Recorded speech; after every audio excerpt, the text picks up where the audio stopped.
다 함께 기도하심으로 7월 2일 화요일 매일 예배 시작하겠습니다. 기도하게 치겠습니다. 은혜와 사랑이 풍성하신 하나님 감사합니다. 오늘도 매일 예배를 우리에게 허락해 주시옵시고 우리가 예배를 통하여서 이 예배 감격과 기쁨을 누리게 하시고 또 하나님 우리에게 주시는 이 말씀의 은혜를 통하여서 우리에게 주시는 귀한 놀라우신 아버지가 하나님의 사랑과 또 하나님의 일하심을 우리가 함께 나누길 원합니다. 하나님, 이 예배 시간이 또 우리가 듣는 이 말씀이 정말 우리가 그동안에 가지고 있었던 여러 고민들이 이러한 예배를 통해서 말씀을 통해서 해결되는 귀한 시간 될 수 있도록 도와주시옵시고 정말 쌓아두었던 어떤 고민들과 어려움들이 말씀을 통해 풀어지는 역사가 일어나게 허락하여 주시옵소서.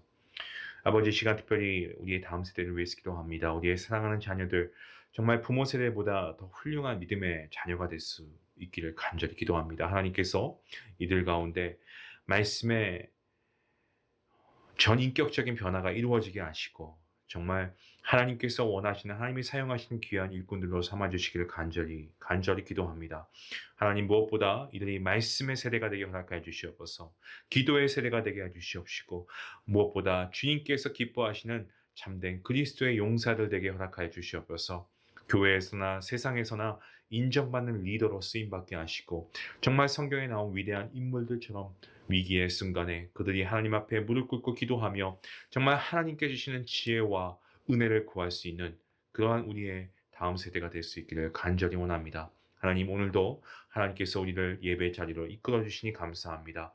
주저함 없이 우리가 하나님 앞에 나오는 이 자리가 기쁨이 되게 하시고 우리가 말씀을 함께 나누고 말씀을 들을 때에 성령님의 강권적인 역사가 있게 허락하여 주시옵소서. 모든 성도님들이 성령 하나님의 감화됨으로 인하여서 말씀의 은혜가 더하게 허락하여 주시옵시고 하나님, 주님께서 말씀해 주시는 그 놀라우신 모든 은혜가 우리가 기대한 것 이상으로 더욱더 차고 넘치게 인도하여 주시옵소서. 모든 예배 가운데 하나님 함께 하시고 영광 받으시길 간절히 바라오며 이 모든 말씀 예수님의 이름으로 기도하옵나이다. 아멘. 찬송가 382장 함께 하시겠습니다.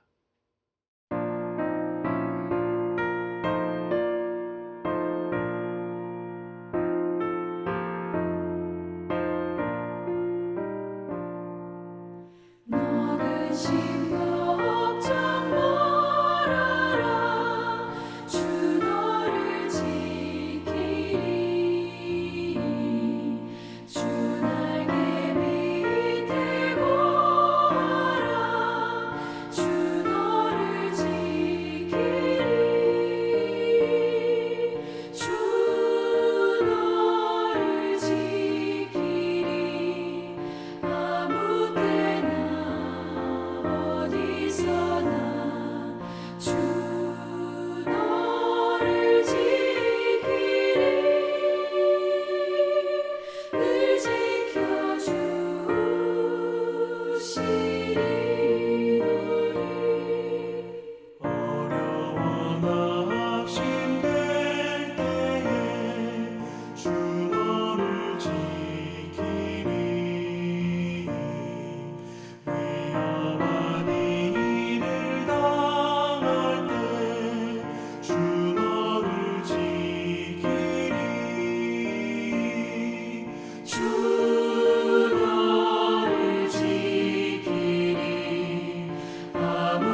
말씀은 어제 이어서 열왕기하 6장 말씀 되겠습니다. 열왕기하 6장 15절부터 23절까지의 말씀 함께 읽도록 하겠습니다. 하나님의 사람의 사환이 일찍이 일어나서 나가보니 군사와 말과 병거가 성읍을 에워쌌는지라. 그의 사환이 엘리사에게 말하되 내 주여 우리가 어찌하리이까 하니 대답하되 두려워하지 말라. 우리와 함께한 자가 그들과 함께한 자보다 많으니라 하고 기도하여 이르되 여호와여 원하건대 그의 눈을 열어서 보게 하옵소서 하니 여호와께서 그 청년의 눈을 여심해 그가 보니 불말과 불병거가 산에 가득하여 엘리사를 둘렀더라. 아람 사람이 엘리사에게 내려오매 엘리사가 여호와께 기도하여 이르되 원하건대 저 무리의 눈을 어둡게 하옵소서 하매 엘리사의 말대로 그들의 눈을 어둡게 하신지라. 엘리사가 그들에게 이르되 이는 그 길이 아니요 이는 그 성읍도 아니니 나를 따라오라. 내가 너희를 인도하여 너희가 찾는 사람에게로 나아가리라 하고 그들을 인도하여 사마리아에 이르니라. 사마리아에 들어갈 때에 엘리사가 이르되 여호와여 이 무리의 눈을 열어서 보게 하옵소서 하니 여호와께서 그들의 눈을 여심해 그들이 보니 자기들이 사마리아 가운데에 있더라. 이스라엘 왕이 그들을 보고 엘리사에게 이르되 내 아버지여 내가 치리이까 하니 대답하되 치지 마소서.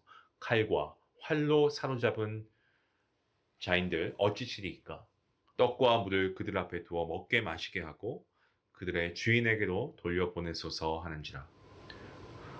왕이 위하여 음식을 많이 베풀고 그들이 먹고 마심에 놓아보내니 그들이 그들의 주인에게로 돌아가니라. 이로부터 아람 군대의 부대가 다시는 이스라엘 땅에 들어오지 못하니라. 아멘. 오늘 본문 말씀은요, 북이스라엘과 아람의 적대적인 관계가 있었던 그 시대를 배경으로 하고 있습니다. 어제 본문이었던 열왕기하 6장 8절에 보시면 이 아람 왕이 북이스라엘과 싸움을 하려고 했다라는 기사가 나오고 있죠. 근데 그런 기사는 나옵니다만 구체적으로 왜 싸움을 하려고 했는지, 왜 전쟁을 하려고 했는지, 그리고 그 두 나라의 왕이 누구인가에 대해서는 기록되어 있지 않습니다. 하지만 본문에 엘리사 선지자가 등장하고요. 그리고 북이스라엘 예후 왕조에 관한 기사가 나오기 전이었던 것으로 보아서 이 오므리 왕조의 마지막 왕, 이 여호람 왕의 통치 기간으로 보여집니다. 참고로 엘리사 선지자 활동의 대략적인 기간은요, 북이스라엘 9대 왕, 이 여호람 통치 중기부터 10대 왕, 이 예후 통치 중기까지입니다. 열왕기하 5장을 보시면 아람 왕이 자신의 군대 장관 나아만의 치료를 위해서 그를 북이스라엘 왕에게 보냈을 때 북이스라엘 왕이 자기의 옷을 찢은 사건이 나오고 있죠. 이것은 북이스라엘과 아람이 우호 관계가 아니었다라는 것을 보여주고 있는 그러한 모습입니다. 그리고 나병이 들었던 나아만에게 북이스라엘 선지자 엘리사를 소개해준 이 어린 소녀가 어떻게 아람으로 가게 되었는가, 열왕기하 5장 2절에서 그렇게 증거하고 있죠. 전에 아람 사람이 떼를 지어 나가서 이스라엘 땅에서 어린 소녀 하나를 사로잡음에 아람이 도적 때처럼 이 이스라엘 사람을 납치해 갈 정도로 이 두 나라의 관계가 아주 좋지 않았다는 것을 알게 됩니다. 이러한 시대에 아람 왕이 군사를 보내서 이스라엘 일부 진지를 차지하려고 할 때마다 이상하게도 이스라엘의 군사가 이미 와서 방어하고 있었습니다. 너무나 의아했고 너무 어이가 없어서 그래서 아람의 계략은 매번 번번이 실패로 돌아갈 수밖에 없었죠. 아람 왕이 판단하기를 북이스라엘 왕과 내통하는 첩자가 분명히 자기 나라에 있을 것이다라고 그렇게 판단합니다. 하지만 그 실패 이유는 엘리사 선지자의 어떤 영적인 능력 때문이었죠. 아람 왕은 이 사실을 알게 되고 엘리사 선지자를 붙잡아 오기만 하면 문제가 해결될 것으로 그렇게 알았습니다. 오늘 본문은요, 아람 왕이 엘리사 선지자의 거처가 도단성이다라는 것을 알아내고 난 후에 일을 시작하고 있습니다. 그 일로 시작하고 있습니다. 도단은 북이스라엘 수도 사마리아에서 북동쪽으로 한 12마일, 13마일 정도 떨어진 곳에 위치해 있었고요. 북동쪽 방향으로 더 가면 아람의 수도 다메섹이 나옵니다. 아람의 입장에서는 북이 쌓일 수도 사마리아를 지나지 않고 도단성에 접근할 수 있으니까 도단성에 머물렀던 엘리사 선지자의 체포는요, 시도할 만한 일이라고 생각했을 겁니다. 아람 왕이 엘리사 선지자를 붙잡기 위해서 많은 군사를 보냈습니다. 어제 본문이었던 14절 말씀에 많은 군사라고 되어 있죠. 이 많은이라고 하는 형용사, 히브리의 다른 용례를 보면은 이스라엘 출애굽 당시에 네 번째 재앙 무엇입니까? 이 파리 재앙이 애굽에 임했잖아요. 그때 이 파리 때를 표현할 때 그 수식어로 이 단어를 사용했습니다. 이처럼 아람 왕은 적지 않은 군사, 그런 군사들을 엘리사 선지자를 붙잡기 위해서 파견한 겁니다. 오늘 본문 15절 말씀을 보시면 아람의 많은 군사가 도단성을 에워쌌다는 것을 우리가 보게 됩니다. 도단성에 머물던 하나님의 사람의 사환이 이것을 보았습니다. 여기서 하나님의 사람은 엘리사 선지자를 얘기하고 있고요. 이 사환은 단순히 어떤 그냥 그렇게 보기엔 좀 어렵고요. 엘리사 선지자와 함께한 선지 생도 중에 한 명이었을 것이다 라고 보는 것이 더 분명합니다. 사환으로 번역한 원어를 살펴보면 열왕기상 19장에서 엘리사 선지자를 지칭할 때 사용된 말이기도 하고요. 이 사환은 어떠한 뜻이 있냐면 예배를 돕는 자, 또 봉사자 이런 뜻을 가지고 있습니다. 하나님께 예배 드릴 때 돕는 자 혹은 봉사자는 이 상황에 따라서 선지자가 될 수도 있고 제사장이 될 수도 있고 선지 생도가 될 수 있었다는 겁니다. 엘리사 선지자를 이 돕는 자는 아람의 많은 군사를 보고 어떻게 할 바를 몰라서 굉장히 당황했습니다. 자, 그러니까 엘리사 선지자가 그에게 한 말이 16절 말씀인데 뭐라고 합니까? 두려워하지 말라라고 얘기합니다. 엘리사 선지자가 두려워하지 말라고 말한 이유는 아람의 많은 군사보다 더 많은 군사가 우리를 보호하고 있음을 알았기 때문에 그렇습니다. 엘리사는 자신을 돕는 자에게 도단성을 방어하고 있는 영적 군사를 볼 수 있도록 하나님께 기도합니다. 17절 말씀입니다. 기도하여 이르되, 기도하고 있죠. 여호와여 원하건대 그의 눈을 열어서 보게 하옵소서 하니 여호와께서 그 청년의 눈을 여심해 그가 보니 불말과 불병거가 산에 가득하여 엘리사를 둘렀더라. 자, 엘리사를 돕는 자를 뜻하는 그 청년에게 영적 눈이 열리게 되었습니다. 그 눈이 열림과 동시에 무엇을 보게 됩니까? 도단성을 지키고 있는 불말과 불병거를 보게 되었습니다. 저는 오늘 이 말씀 보면서 좀 저에게 다가오는 어떤 깨달음이라고 해야 될까요? 그것은 바로 이것이었습니다. 오늘날 그리스도인들 중에서도 눈에 보이는 현실만 보고 그것을 쫓아가는 그리스도인들이 많습니다. 눈에 보이지 않는 하나님의 보호하심과 섭리를 보지 못하는 분들이 많습니다. 사랑하는 성도 여러분, 우리는 하나님의 도우심 없이 살아갈 수 없는, 하나님의 은혜가 아니고서는 우리가 한 호흡도 내뱉고 들이킬 수 없는 그런 연약한 존재라는 사실을 우리가 분명히 믿는다면 정말 이 시간 제가 간절히 소망하기를 우리의 영적 눈이 열렸으면 좋겠습니다.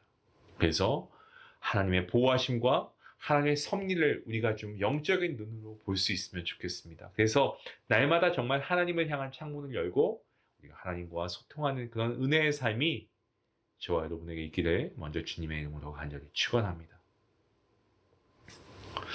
엘리사 선지자는 하나님을 향한 창문을 열고 살았던 그러한 인물이었습니다. 영적 눈을 가진 사람은요, 바로 앞에 있는 현실이 아니고 이 현실 너머에 있는 하나님의 보호하심과 섭리를 봅니다. 하지만 영적 눈이 어두운 사람은 바로 자기 앞에 있는 이 현실만을 바라보게 됩니다. 다음의 구절들은 엘리사 선지자의 두 번째 기도인데 이 기도로 인해서 아람의 많은 군사가 눈이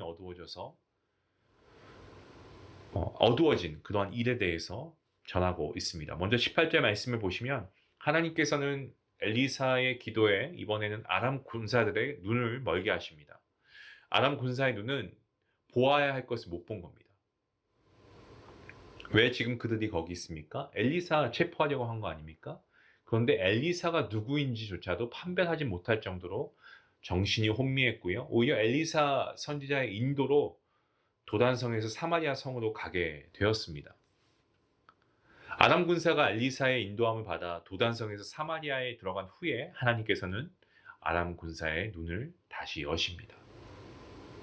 아람 군사는 어두워졌던 눈이 회복되니까 자신들이 사마리아 가운데 있음을 깨닫게 됩니다. 여러분 얼마나 당황스러웠을까요?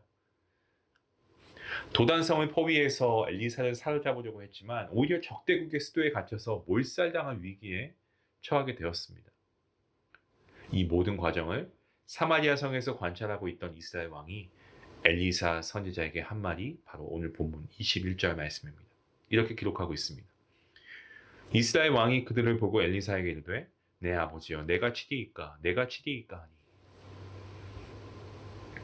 여호람으로 추정되는 이스라엘 왕이 엘리사에게 두 번이나 내가 치리이까 이렇게 말한 이유는 적대국의 군인을 힘들이지 않고 몰살시킬 수 있는 그야말로 절호의 찬스였기 때문에 그렇습니다. 엘리사 선지자의 답변은요, 왕의 뜻과는 달랐습니다. 본문 22절 말씀입니다. 대답하되 치지 마소서 칼과 활로 사로잡은 자인들 어찌 치리이까 떡과 물을 그들 앞에 두어 먹게 마시게 하고 그들의 주인에게로 돌려보내소서 하는지라. 포로예요. 전쟁 포로입니다. 근데 전쟁 포로에 대한 관례가 포로를 함부로 대하지 않도록 했다라는 것을 우리가 알게 되죠. 엘리사는 전쟁에서 사로잡은 포로라고 해도 함부로 죽일 수 없는데 거의 저항할 수 없는 포로와 같은 적군을 치는 것은 옳지 않다라고 말하고 있습니다. 오히려 적군에게 호의를 베풀라는 거죠. 먹이고 마실 것을 제공할 것을 왕에게 요청합니다. 23절 말씀입니다. 왕이 위하여 음식을 많이 베풀고 그들이 먹고 마심에 놓아보내니 그들이 그들의 주인에게로 돌아가니라. 이로부터 아람 군사의 부대가 다시는 이스라엘 땅에 들어오지 못하니라. 악을 악으로 갚지 않았습니다. 선을 베풀었습니다. 그 결과 어떻게 되었습니까? 아람 군사의 부대가 다시는 이스라엘 땅에 들어오지 못하게 되었다라고 말씀하고 있습니다. 아람 군사의 부대가 다시는 이스라엘 땅에 들어오지 못하게 되었다는 것은요, 도적대처럼 또는 게릴라전처럼 기습 침투와 같은 공격이 사라졌다는 것처럼 보여지는데, 아니면 한동안 평화를 유지할 수 있었다, 이런 의미일 것입니다. 왜냐하면 오늘 본문 다음 기사가 얼마 후인지는 알 수 없습니다. 하지만 이 아람 왕이 군사를 거느리고 사마리아를 포위한 사건이기 때문에 그렇습니다. 후대 사람들이 일련의 사건을 보고 그때 사마리아에서 포위된 군사를 몰살시켰어야 하지 않았나 라고 생각할 수 있을 것입니다. 그런데 그때 아람의 군사를 몰살시켰다면 엘리사 선지자를 통해서 아람 군사의 눈을 어둡게 하신 하나님의 뜻을 저버리게 되었을 것입니다. 하나님께서 왜 아람의 군사의 눈을 어둡게 하셔서 이 아람 군사가 엘리사 선지자를 눈앞에 두고도 그들의 계획대로 선지자를 붙잡지 못하고 도단성에서 한 12마일 정도 떨어진 사마리아 성으로 가게 되었겠습니까? 만약에 도단성에서 하나님께서 아람 군사의 눈을 뜨게 하셔서 그들이 불말과 불병거를 보게 하셨다면 그들이 사마리아로 가지 않고 그냥 자기 나라로 퇴각하지 않았을까요? 하지만 하나님께서는 아람 군사의 눈을 어둡게 하셨고 그들을 사마리아 성으로 이끄셨습니다. 그리고 이스라엘이 그들에게 선의를 베풀게 하심으로 악의 세력을 이기게 하셨습니다. 이 기적과 선의를 베푼 사건을 통해서 하나님이 어떤 분이신가를 분명하게 알려주고 계십니다. 어떠한 하나님이십니까? 전지전능하신 하나님이시고 여전히 이스라엘 하나님의 백성을 지키시는 하나님이시고 나라의 흥망성쇠를 주관하고 계시는 분이시다라는 것을 보여주고 있습니다. 아울러 왕을 포함해서 이스라엘에게 회개하고 우상을 버리고 하나님께로 돌아올 것을 촉구하고 계십니다. 성도 여러분, 우리의 개인사도 마찬가지입니다. 우리가 이해하지 못하는 일들은 여러분 궁극적으로 우리를 향한 하나님의 은혜인 줄로 믿으시길 바랍니다. 안타깝게도 오므리 왕조는 오늘 본문 이전에 하나님께서 보여주신 기적들, 오늘 본문 이후부터 7장까지 나타난 기적을 경험하고서도 회개하지 않았습니다. 결국에 그 결말은 멸망이었습니다. 오므리 왕조 이후에 그 왕조 이후의 왕조 역시도 하나님께로 돌아가지 않습니다. 결국 아수르에 의해서 북이스라엘은 멸망당하고 맙니다. 사랑하는 성도 여러분, 이와 같이 하나님께서 베푸시는 은혜를 깨닫지 못한 이스라엘을 볼 때에 우리는 하나님을 향한 마음의 창문을 좀 열고 우리가 하나님과 소통함의 중요성을 우리가 분명하게 깨닫지 않습니까? 이게 얼마나 중요한 것인가 우리가 알게 됩니다. 이스라엘이 매일 하나님을 향한 창문을 열고 하나님께 시선을 고정하고 하나님을 목적 삼고 살았다면 보아야 할 것을 볼 줄 아는 그러한 영적인 눈이 열렸을 것입니다. 하지만 그렇게 하지 못했다는 거죠. 여러분, 우리가 이것을 보면서 무엇을 느껴야 합니까? 우리도 보아야 할 것을 볼 줄 아는 이러한 영적인 눈이 우리에게 필요하다는 겁니다. 그렇게 하기 위해서 우리가 말씀을 통해 우리가 마음을 열고 우리가 기도를 통해 하나님과 더 깊이 소통하는 삶을 살아갈 수 있길 원합니다. 그렇게 할 때 하나님께서 그 은혜의 통로를 막지 않으시고 계속해서 우리 안에 은혜가 흘러넘치게 하실 것입니다. 하나님의 보호하심과 섭리를 볼 줄 아는 눈을 가질 수 있도록 우리가 오늘 이 시간 함께 기도해보면 어떨까요? 우리 말씀을 생각하시면서 제가 함께 잠깐 기도하고 계속해서 기도하는 시간 가지겠습니다. 기도합니다. 하나님 감사합니다. 하나님께서 오늘 말씀을 통해서 주신 은혜가 참으로 크고 귀합니다. 하나님을 향해 창문을 열고 소통하는 사람을 하나님의 은혜의 통로로 삼아주시는 감사합니다. 하나님의 보호하심 또 하나님의 섭리하심을 볼 줄 아는 그러한 눈을 가질 수 있도록 매일 하나님을 향해 시선을 고정하고 하나님과 소통하는 삶을 살아가는 우리 모든 성도들 될 수 있도록 인도하여 주시옵소서. 두려움이 있지만 두려움은 보아야 할 하나님의 능력과 보호하심과 섭리를 보지 못할 때 일어나는 것임을 우리가 기억하게 하여 주시옵소서. 오늘 하루도 우리가 정말 하나님과 소통하게 하시고 세상을 두려워하지 않고 우리가 하나님을 경외하며 하나님을 두려워하며 살아갈 수 있도록 인도하여 주시옵소서. 이 땅의 모든 주인이시고 통치하시는 분은 전지전능하신 하나님이신 줄로 믿습니다. 그 하나님의 손에 우리의 삶을 내어드리고 하나님 앞에 나아가는 하나님께 우리의 삶을 의탁하고 신뢰하는 우리 모두가 될 수 있기를 간절히 바라오며 이 모든 말씀 예수님의 이름으로 기도하옵나이다. 아멘. 이 말씀 생각하시면서 함께 기도하시겠습니다. 오늘 우리의 눈이 어두워져 있지는 않습니까? 우리가 앞에 보이는 육적인 눈으로 현실만 바라보지 마시고 우리가 그 너머에 역사하시는 하나님의 일하심과 섭리하심을 볼 수 있는 그러한 영적인 눈을, 시선을, 시야를 우리가 확보할 수 있기 원합니다. 그리고 하나님과 깊이 소통하는 우리가 될 수 있기 원합니다. 우리가 두려워해야 할 것은 이 세상이 아니고 오직 하나님이신 줄로 믿습니다. 하나님 앞에 우리가 믿음으로 고백하며 나아가는 기도하시겠습니다.